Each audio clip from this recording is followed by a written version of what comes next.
ආයිබෝවන් හැම දිනාටම වල්ලි මාතාවගේ වීඩියෝ එකේ සෑහෙන ප්‍රතිචාර තිබ්බා. ගොඩක් අය විවිධ ප්‍රශ්න අහලා තිබ්බා. ඊට පස්සේ මම හිතන්නේ පෙරහැර දින 16ම මම කතරගම ගත කළා. මාසයක් විතර මට නැවත ඔයගලන්ට කතා කරගන්න බැරි වුණා.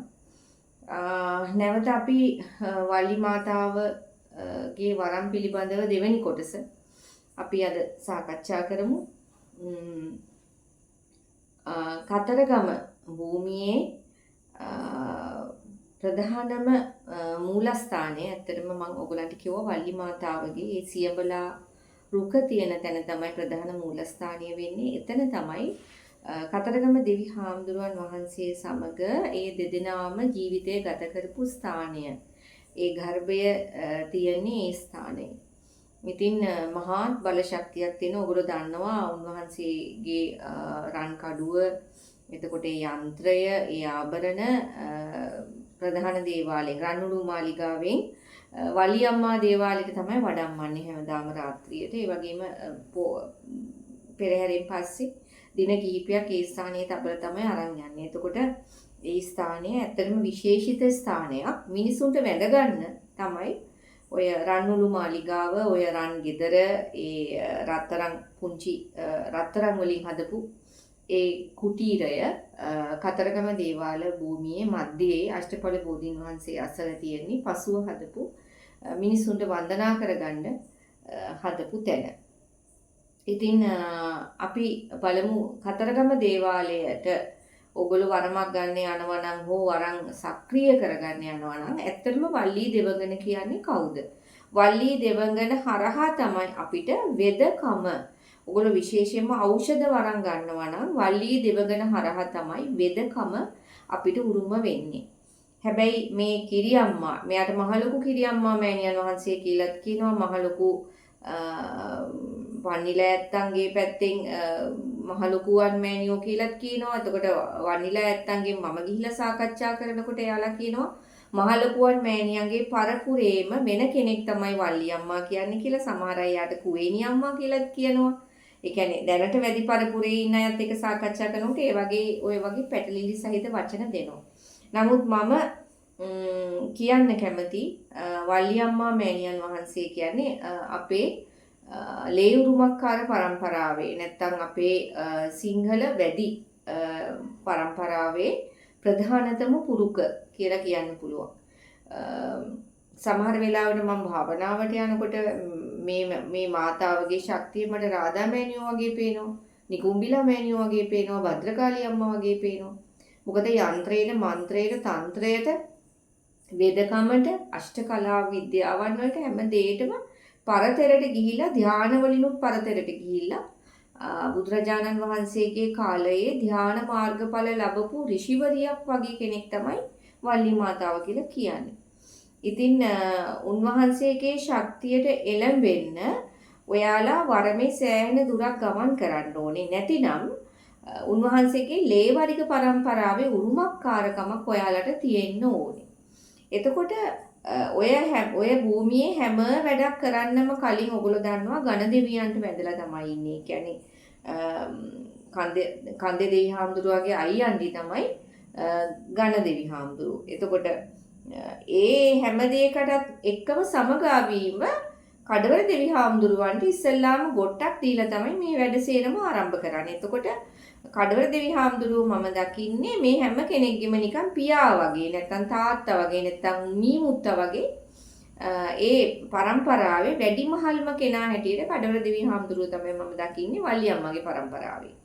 ඉතින් මේ හැම කෙනෙක්ටම මම හිතන්නේ ලේ ඥාති ගනුදෙනුවක් තියෙනවා කියලා. ඔගොල්ලෝ ඉගෙන ගන්න ඕනේ.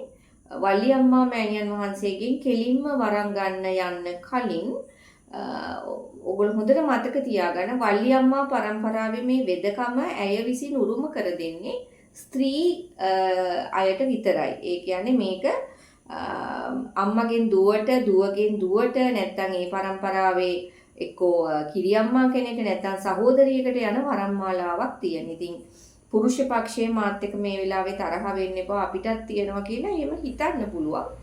නමුත් හරිම වල්ලි අම්මා මෑණියන් වහන්සේ හරිම ශක්තිය එන්නේ ස්ත්‍රීන්ට විතරයි.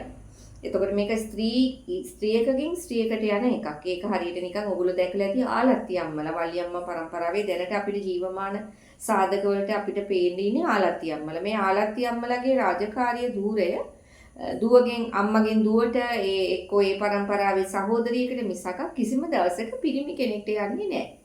එතකොට වල්ලි අම්මා මෑණියන් වහන්සේගේ මේ වෙද පරම්පරාවත් ගමන් කරන්නේ ස්ත්‍රීන්ගෙන් ස්ත්‍රීන්ට විතරයි. ඉතින් නිවැරදි ගුරුවරයෙක් එක්ක ඒ වගේ දැරිවියක් මේ කතරගම භූමියට ගියොත් කරන්න තියෙන ආරක්ෂා සහිත රහසිගත විධි ක්‍රම කිහිපයක් තියෙනවා. මම ඒවා මේකේ කියන්න කැමති නෑ. මොකද මේවා ඊට පස්සේ පුරුෂයන්ගේ අතටත් යනවා. ඊට පස්සේ අත්නෝමතිකව මේවා කරන්න ගිහිල්ලා මෙතනින් දෝෂය උරුම කරගන්නේ මම. ඇයි මම මේවා වීඩියෝ වලට කිව්වහම ළමයි ගිහිල්ලා මේවා ඔහේ නිකන් කරන්න ගිහිල්ලා පිරිමි අයත් කරනවා, ගැහැණු අයත් කරනවා, පිරිමි ගැහැණුයි නොවන මැද ඉන්න අයත් මේවා කරනවා. ඒ නිසා මම මේවා රහසක් හැටියට රකින්නවා. මල් ළඟට කවුරු හරි ආවොත් වරන් ගන්න මගේ ශිෂ්‍ය පරම්පරාවේ කාට හරි අනිවාර්යයෙන්ම මම මේ රහස් ටික කියලා දෙනවා. දැනට මම හිතන්නේ 100,000 ගානකට ලංකාවේ වරන් දීලා තිනවා. සමහර අයට මම තවම මේ වල්ලි අම්මා මෑණියන් වහන්සේගේ වරන් මාලාව ට ඇඟිලි ගහලා කාටවත් මේ මොහොත වෙනකොට එහෙම ලොකු වරමක් මම දීලා නැහැ. එකම එක දැරිවියක්ට මම වල්ලි අම්මා මෑණියන් වහන්සේගේ ඔය ශක්තිය ලබා දුන්නා. ඇයි ඊටාම ලස්සනට වැඩ කරගෙන යනවා භූමි භාගයක් එක්ක. ඉතින් හරි සතුටුයි. හරි නිහඬව ප්‍රතිපත්තිගරුකව ඒ ගමන යනවා. සීතල කඳුකර ප්‍රදේශයක වාසය කරන බලවන්ත දැරියක්. නමුත් මම ඔයගොල්ලන්ට කියනවා කතරගම භූමියට ඔයගොල්ලෝ ගුරුවරයෙක් එක්ක යනකොට ඒ ගුරුවරයා ඇත්තටම වල්ලි අම්මා මෑණියන් වහන්සේගේ නැත්තම් මහලොකුවන් අම්මා මෑණියන් වහන්සේගේ කුවේණි අම්මගේ භද්‍රකාලී අම්මගේ නිකුම්බිලා අම්මගේ ලේ පරම්පරාවේ කෙනෙක් නම් එයාට ආයි කියලා දෙන්න ඕනේ ඒ ගුරුවරිය හරියටම දන්නවා ඒ රහසිගත වැඩ ටික කොහොමද කරන්න කියන එක. ඉතින් මේ විදිහට ඔයගොල්ලෝ හරිම ගුරුවරයෙක් තෝරගෙන මේ ගමන යන්න ඉදිරි අනාගතයේදී අපි කියනවානේ නාගවරම් කියලා නාගපත්තිනි අම්මා මෑණියන් වහන්සේ මේ පරම්පරාවට මුල්ලුරුමක්කාරකමට සම්බන්ධ වෙනවා. එතකොට මේ නාග වරිග පරම්පරාවේ වැඩි පරම්පරාවේ කවුරු හරි කෙනෙක්ට මේ වෙදකම උරුම කරගන්න ඕන නම් වෙද වරමක් ඕන නම් ඖෂධ වරමක් ලබා ගන්න ඕන නම් නිවැරදි ගුරුවරයෙක් හරි ගස්තිලා හරියන්නේ නිවැරදි ගුරුවරියෙක් හොයාගෙන ඒ ගුරුවරිය හරහා ඇත්තටම එයා ඒ පරම්පරාවේ චාරිත්‍ර වාරිත්‍ර දාන්න කෙනෙක්ද කියලා හොයලා ගිහිල්ලා තමන්ගේ වරම් මාලාව හදාගන්න. ඔයගොල්ලෝ දන්නවා දැන ගියොත් කතරගම නොදැන ගියොත් අතරමඟ කියලා.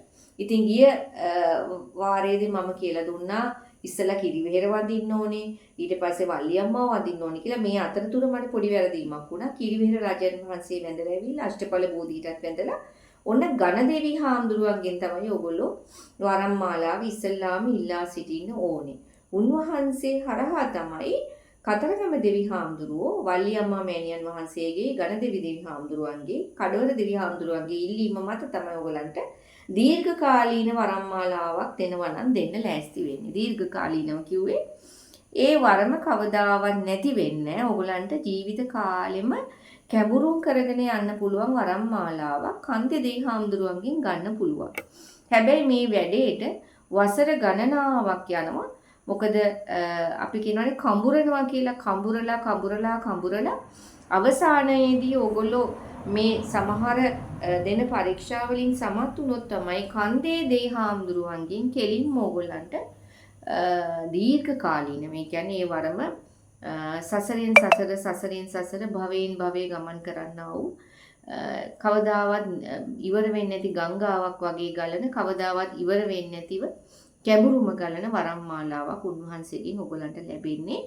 ඔයාලගේ නිහතමානීකම ගුරුවරයාට තියෙන භක්තිය එතකොට පෙර කරපු පින් කුසල් වල ශක්තිය ඔයගොල්ලන්ගේ හිතේ තියෙන නිහතමානීකම එතකොට ක්‍රෝධ වෛර ඊර්ෂ්‍යා මදමාන පලිගැනීම් නැති කෙනෙක්ද මේ හැම දෙයක්ම වල්ලි අම්මා මෑණියන්ටත් කන්දේ දෙවි හාමුදුරුවන්ටත් කඩවර සෙනවිරත මුල් කඩවර දෙවි හාමුදුරුවන්ටත් හොඳට පේනවා. මේ ඕගොල්ලෝ ගියා කියලා නැටුවා කියලා ලස්සනට ඇඳන් ගියා කියලා රතු පාටලා පහන් ආලෝක ගොඩාක් පත්තු කළා කියලා ලස්සන රූපයක් තිබ්බා කියලා මේක ගන්න අමාරුයි පුතේ. සමහර වෙලාවට ඔයගොල්ලෝ හිතන්නේත් නැහැ.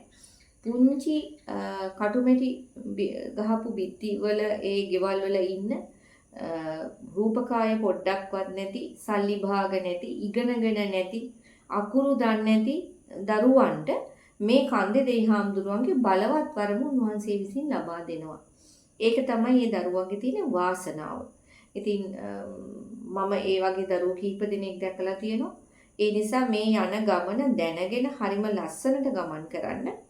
ඉතින් මේ අතරතුර මම තවත් සමාජ වැඩසටහනක් මේ දවස්වල කරගෙන යනවා ශ්‍රී ධනලක්ෂ්මී මෑණියන්ගේ ශක්තියට ඔයගොල්ලන්ව නැවත ඇදලා ගන්නේ කොහොමද කියලා. ඔයගොල්ලෝ දන්නවා ලංකා භූමියේ මේ ධනලක්ෂ්මී මෑණියන්ගේ ශක්තිය ගොඩාක් මේ වියකී ගිහින් තියෙනවා.